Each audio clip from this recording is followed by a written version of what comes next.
Good morning student, class third, subject Hindi, अपने text book page number 19।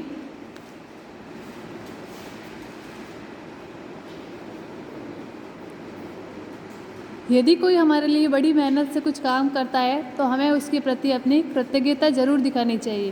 कृतज्ञता का मतलब होता है उसके प्रति दया या सहानुभूति जरूर रखनी चाहिए।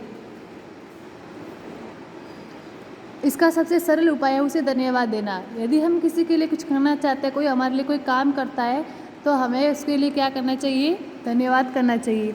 यदि बस या रेल में कोई अपनी जगह हमें बैठने के लिए देता है तो उसे धन्यवाद अवश्य देना चाहिए। हम कभी भी किसी सार्वजनिक स्थान पर जाते हैं तो हमें कोई अपनी सीट देख के या कुछ बैठने के लिए कहता है तो हमें उसे क्या कहना चाहिए? धन्यवाद जरूर देना चाहिए। धन्यवाद शब्द कहते समय ऐसा लगना चाहिए कि हमें उसे हृदय से धन्यवाद दे रहे हैं, केवल दिखावे के लिए नहीं। हम किसी को धन्यवाद दे रहे तो इसका मतलब ये नहीं है कि ऊपरी दिखावा कर रहे हैं, मतलब उसको अंदर से ऐसे लगना चाहिए कि हम उसे दिल से ऐसे धन्यवाद कर रहे हैं, कोई भी ऊपरी दिखावा नहीं कर रहे हैं। भोजन करते समय हमें कुछ बातों का विशेष ध्यान रखना चाहिए। अब बात आती है भोजन करते समय।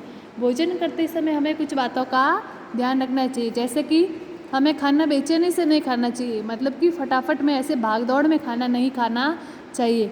चबाते समय मुंह से आवाज़ करना बुरा लगता है। हमें खाने को आराम से खाना चाहिए, हल्के हल्के चबा के खाना चाहिए और खाते समय मुंह से आवाज़ नहीं निकालनी चाहिए।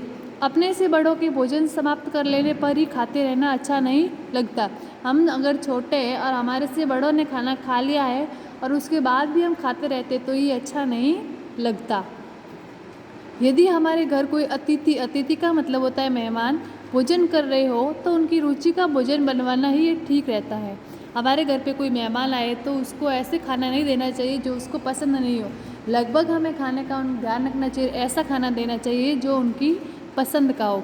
पर जब वे खाना खा रहे हो तो उनके मना करने पर भी रोटी पूड़ी आदि उनकी थाली में ज़बरदस्ती नहीं डालनी चाहिए। कोई भी खाना खा रहा है और वो मना कर रहा है कि नहीं मुझे और खाना नहीं चाहिए, तो हमें ज़बरदस्ती उसकी थाली में कोई रोटी या पूड़ी अन्य वस्तुएं खाने की नहीं रखनी चाहिए। फिर है तीसरा नियम है शिष्टता।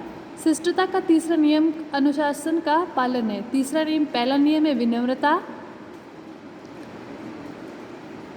और दूसरा है विशेष गुण, निजी बातों में दखलंदाजी नहीं करना, और तीसरा नियम है अनुशासन का पालन। अनुशासन समाज के नैतिक नियमों का भी हो सकता है। अनुशासन जो है समाज के नैतिक नियमों का भी हो सकता है और कानून की धाराओं का भी। अनुशासन मतलब जो भी समाज के नियम हो उसका पालन करना, कानूनी तौर पे जो भी नियम या हो उनका पालन करना। फिर सार्वजनिक स्थान जैसे मंदिरों, मस्जिदों या मंदिर, गुरुद्वारे या मस्जिद में आने से पहले जूते उतार देना धार्मिक अनुशासन का पालन है। गुरुद्वारे, मंदिर, मस्जिद में जाने से पहले जूते उतारना ये क्या है? धार्मिक अनुशासन का पालन है। फिर सड़क पे बाईं ओर चलना, जहाँ जाना मना हो वहाँ न जाना, कानून के अनुशासन का पालन करना। सड़क के बाईं ओर चलना और जहाँ जाने के लिए मना किया जाए उस तरफ नहीं जाना, ये भी कानून के अनुशासन का पालन है। समय का पालन करना सामाजिक नियमों का पालन है। समय का पालन करना सामाजिक नियमों का पालन है। ठीक समय पर कहीं पहुंचना अनुशासन भी सिखाता है और लाभ भी पहुंचाता है। समय पर कहीं भी पहुंचना ये अनुशासन भी है और उसके साथ साथ लाभ भी है। हमें हर तरह के अनुशासन के बारे में जानना चाहिए। समय के अनुशासन, सार्वजनिक स्थानों के अनुशासन के बारे में, उसके अलावा हर तरह के अनुशासन को जानना चाहिए। जैसे किसी सभा में पहुंचकर शोर नहीं मचाना चाहिए। कहीं भी सभा या कोई भी धार्मिक स्थल पर कुछ चल रहा हो तो हमें वहाँ पे जाके शोर नहीं करना चाहिए। जब कोई व्यक्ति कुछ कहना चाह रहा हो तो उसको अपनी बात कहने का मौका न देना अशिष्टता है। अगर कोई व्यक्ति कोई बात करना चाह रहा हो तो उसको अपनी बात को रखने का मौका देना चाहिए।